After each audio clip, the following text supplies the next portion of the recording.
ungkapan syukur dengan memandang segala sesuatu itu sebagai tantangan. Sehingga ia pun bisa melewati masa-masa sulit. Santa Katarina dari Siena pun pernah mengalami masa-masa sulit itu.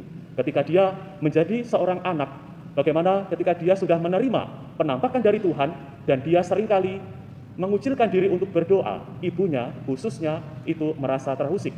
Sehingga Katarina Siena itu bisa dikatakan disuruh oleh orang tuanya, khususnya ibunya, untuk bekerja hanya di dapur, tidak boleh sekolah. Dan dia pun menerima masa sulit itu dari orang tuanya sebagai suatu ungkapan syukur, inilah kehidupan. Dan dia hadapi dan dia jalani itu sehingga akhirnya dia pun bisa melewati masa-masa sulit itu dan bahkan menjadi seorang pujangga gereja. Kita pun diajak di dalam kehidupan kita untuk selalu mengendalikan kehidupan kita, bukan hanya dengan nalar, bukan sekadar logika, tetapi juga selalu melibatkan campur tangan Allah di sepanjang hidup kita ini.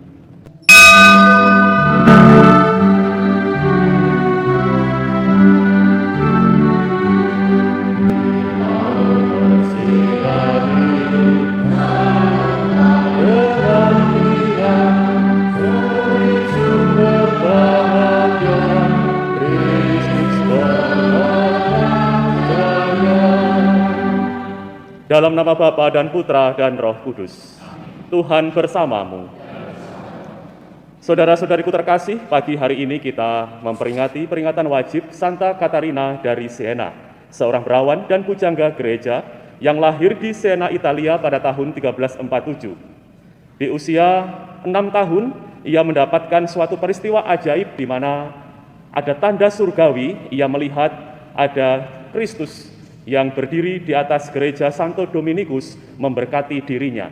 Ini adalah suatu tanda bahwa mulai saat itu ia telah dipilih oleh Allah untuk menjadi pelindung dan sekaligus yang mendampingi gereja pada saat itu di mana gereja mengalami masa-masa sulit. Ada banyak pertentangan baik di antara hierarki, di antara umat maupun pertentangan-pertentangan para pemimpin wilayah, para pemimpin dunia yang bertentangan dengan gereja. Maka di situ ketika usia 15 tahun, ia bergabung dalam ordo ketiga Santo Dominikus, dan selama hidupnya menjadi seorang biarawati, Katarina juga beberapa kali menerima pengalaman mistik. Maka suatu gerak yang muncul di dalam dirinya adalah ia berhasil memperdamaikan dan juga mempersatukan keterpisahan antara gereja dengan wilayah-wilayah yang pada saat itu mengalami suatu perpisahan, mengalami suatu bentrokan atau pertikaian.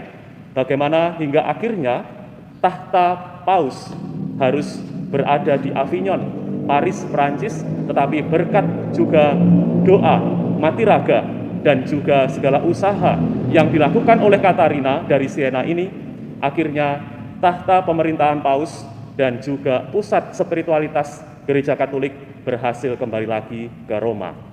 Pada tanggal 29 April 1380, Katarina wafat di usia 33 tahun dan dikanonisasi oleh Paus Pius II pada tahun 1461, serta pada tahun 1970 Paus Paulus ke-6 mengangkatnya sebagai pujangga gereja. Mari kita siapkan hati dan budi kita. Saudara-saudariku terkasih, hidup yang hanya dikendalikan oleh nalar, oleh akal budi, pasti juga bisa mengalami kebuntuan, pasti juga akan mengalami kesulitan.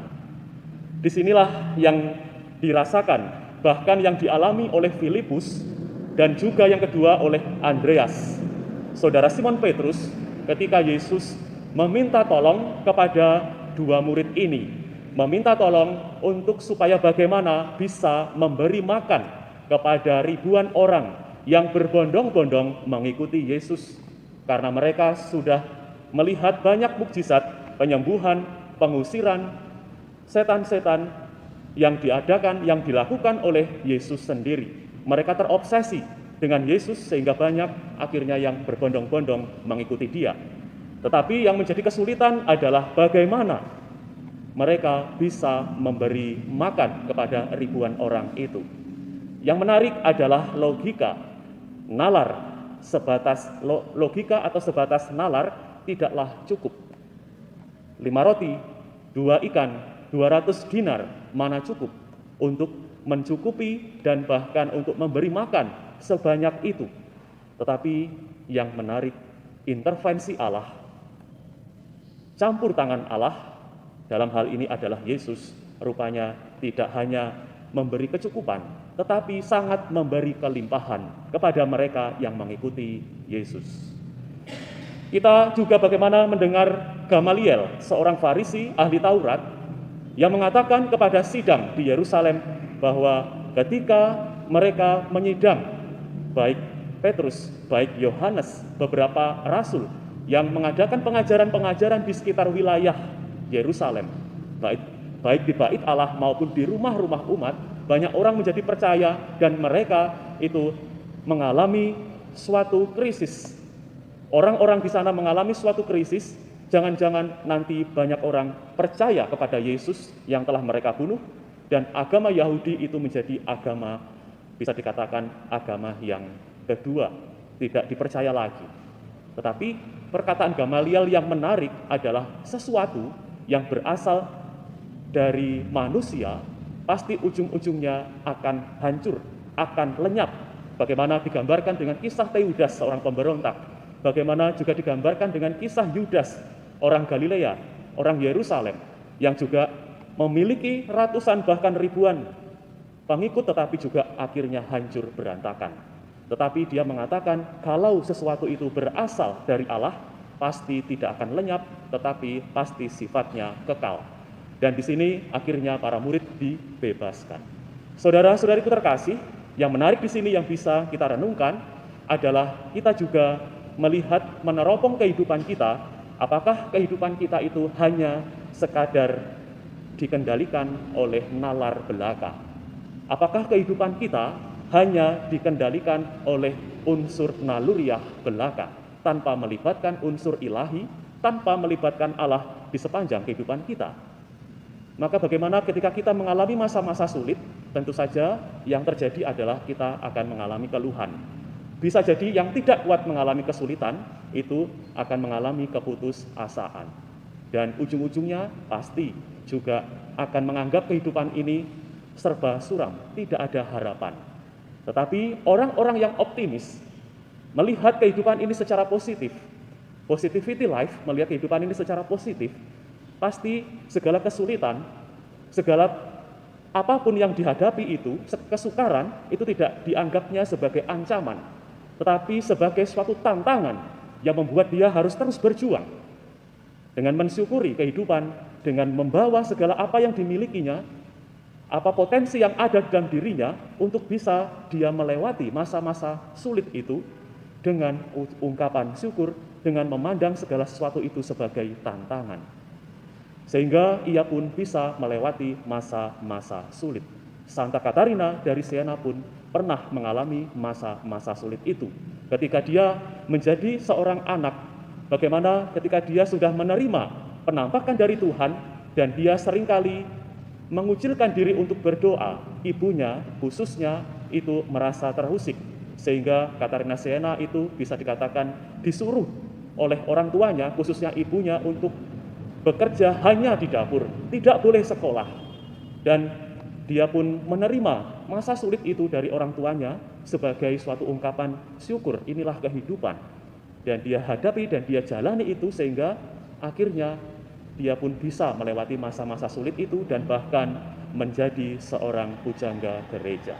Kita pun diajak di dalam kehidupan kita untuk selalu mengendalikan kehidupan kita, bukan hanya dengan nalar, bukan sekadar logika, tetapi juga selalu melibatkan campur tangan Allah di sepanjang hidup kita ini.